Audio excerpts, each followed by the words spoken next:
modalidad presencial, modalidad virtual, lo principal siempre va a ser el tablero, ¿no? El tablero en sí va a ser un cuadrado de 64 casillas, donde tenemos 8 filas, que son las horizontales, y 8 columnas, que son las verticales, ¿no? Tenemos, como les decía, 8 filas. Estas se nombran mediante números, y 8 columnas que van a ser nombradas mediante letras, ¿no? Siempre, y esto se debe tomar en cuenta porque suele haber mucha confusión, es que al momento de ser blancas, comenzamos con el abecedario desde la izquierda, ¿no? Entonces comenzamos desde acá, desde la A, B, C hasta la H.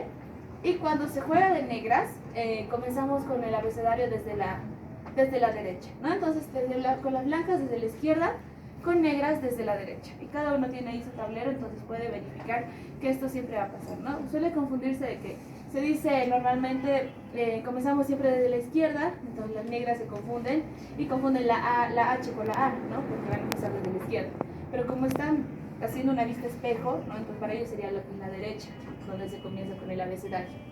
Entonces, ¿para qué nos sirve todo esto? ¿Para qué nos sirve saber de filas y columnas? Nos sirve para dar un nombre a cada una de estas 64 casillas, ¿no? Y es necesario saber el nombre de cada casilla al momento de hacer la notación algebraica, que luego lo vamos a estar viendo. Entonces, ¿cómo vamos a nombrar cada casilla?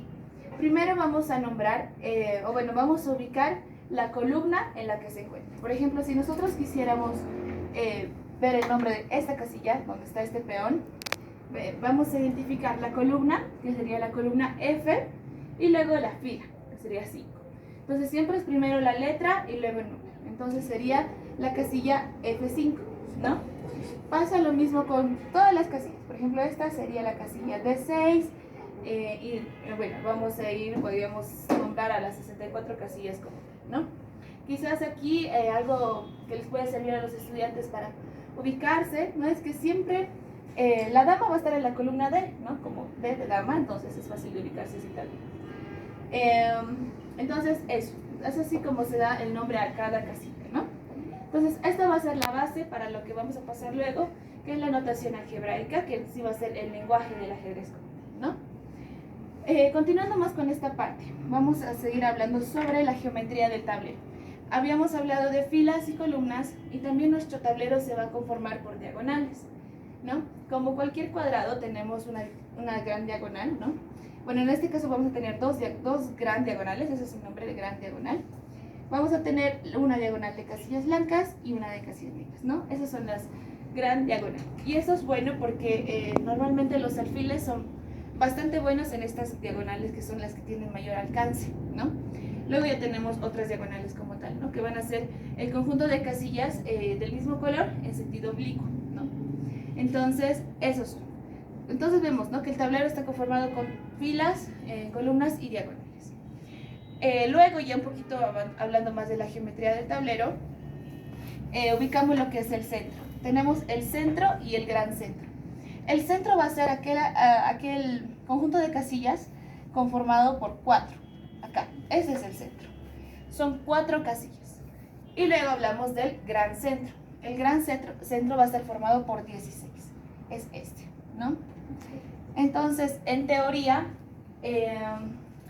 luego vamos a hablar de las fases del ajedrez, pero en teoría, en un principio y en realidad casi la mayoría gran parte del desarrollo de la partida, el jugador debe buscar dominar el centro o el gran centro, ¿no? Entonces, eso es una parte fundamental también.